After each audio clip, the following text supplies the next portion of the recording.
आज नहीं हमेशा से झूठ और छल कपट की जो राजनीति करती है, चोरी भी करना फिर सीना चोरी भी करना, शायद आज के सोशल मीडिया का भी यही स्लोगन है, चोर मचाए शोर।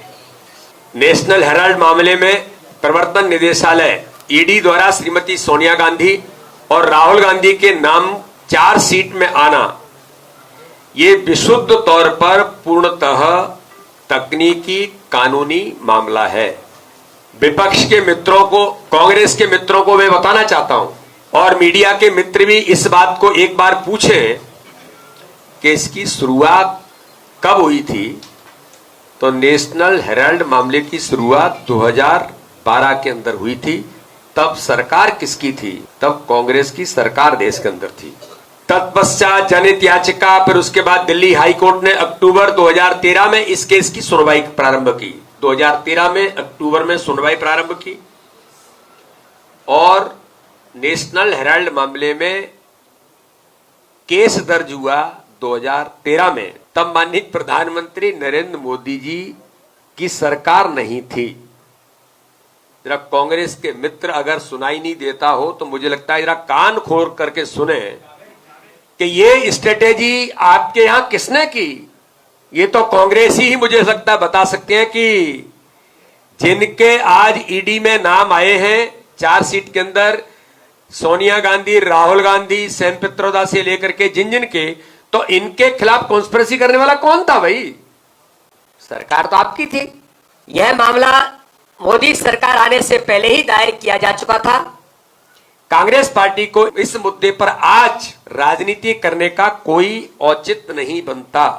तकनीकी दृष्टिकोण से देखें तो यह भारत के इतिहास का एक ऐसा विचित्र मामला है जिसमें एक कंपनी जिस पर 90 करोड़ रुपए की देनदारी थी, वह हजारों करोड़ रुपए की संपत्तियों वाली कंपनी में परिवर्तित हो गई। यह सामान्य समझ से परे की बात है। कांग्रेस पार्टी के माध्यम से उस कंपनी में 76% शेयर केवल श्री राहुल गांधी और श्रीमती सोनिया गांधी के पास थे। इनका सीधा अर्थ यह है कि 3/4 से अधिक स्वामित्व केवल इन्हीं के पास था। यानी राजनीतिक रूप से भी एक स्पष्ट संकेत है।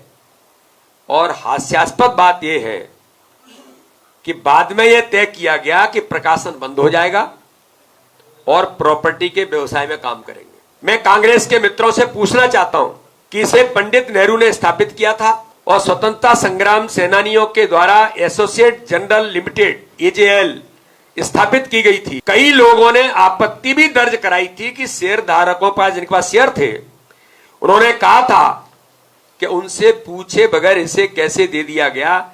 इस पर शांति भूषण जी ने तो विरोध किया था और इसके बारे में भी कहा था कि मेरे पास भी शेयर है। कांग्रेस के 6 दशकों तक शासन करने के बाद भी नेहरू द्वारा स्थापित तीनों अखबारों कैसे घाटे में आए, जिसकी वजह से उसे बंद करना पड़ा।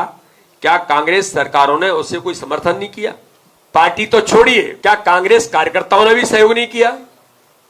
अगर कांग्रेस के 10% कार्यकर्ता भी नवजीवन, नेशनल हेराल्ड, कौमी आवाज खरीदते रहते तो उनके बंद होने की नौबत नहीं आ सकती थी और 90 करोड़ का घाटा तो 10 साल में भी चुटकियों में बंद हो खत्म हो जाता।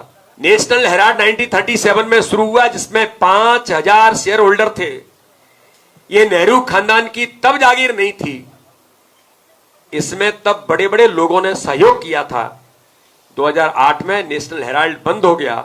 उसके बाद कांग्रेस पार्टी ने 90 करोड़ रुपए फंड इस अखबार को दिया, जिसके बाद नेशनल हेराल्ड ने लोन देने से मना कर दिया। फिर कॉर्पोरेट षड्यंत्र करके यंग इंडिया नाम की कंपनी बनाई गई, जिसमें 38% शेयर सोनिया गांधी और राहुल गांधी के थे, बाकी मोतीलाल वोरा और अन्य लोगों के थे। यह जानना जरूरी है कि कांग्रेस पार्टी एक पॉलिटिकल पार्टी है। पॉलिटिकल पार्टी को कई एक्सपेंशंस हैं, तो वे किसी प्राइवेट बॉडी को पार्टी का फंड नहीं दे सकते। जिस तरह से शेयर ट्रांसफर किए गए और हजारों करोड़ की संपत्ति हत्या ली गई, ये तो लूट का मामला भी बनता है। इसलिए टेक्निकली कांग्रेस जाए और इसका जवाब दे। देश के अंदर कानून संसद बनाती है, राहुल गांधी कानून संसद के अंदर फाड़ करके फेंक करके संविधान का अपमान करते। तो एक नहीं, इस प्रकार की कितनी ही बातें इस देश के अंदर कांग्रेस की लीडरशिप और गांधी परिवार कर चुका है। इसलिए नरेंद्र मोदी जी की सरकार ने संवैधानिक संस्थाएं, चाहे ईडी होगी, सीबीआई होगी, कोई भी होगी, उन संवैधानिक संस्थाओं को ईमानदारी से काम करने की छूट दी। देश के सामने इस बात पर कांग्रेस को जवाब देना चाहिए। मैं बीजेपी की ओर से सोनिया गांधी और राहुल गांधी को कांग्रेस से सवाल पूछना चाहता हूं, क्या कानून को अपना काम नहीं करना चाहिए? हजारों करोड़ की संपत्ति पर आपने गलत तरीके से, गैर कानूनी तरीके से षड्यंत्र करके कब्जा कर लिया, तो क्या इसमें कानून को चुप रहना चाहिए? उत्तर प्रदेश के मुख्यमंत्री रहे चंद्रभान गुप्ता जी, उन्होंने तो ऑफिशियली कहा कि नेशनल हेराल्ड के लिए मैंने अथक मेहनत परिश्रम करके कार्यकर्ताओं से, लोगों से पैसा इकट्ठा किया और ये अखबार देश की आवाज के लिए बना था। इसे नेहरू के खानदान की आवाज कैसे बना दिया गया, इसका उन्होंने कड़ा विरोध किया था। हम सब नहीं, कांग्रेस के नेता खुद इस बात को कह चुके हैं और कह रहे हैं।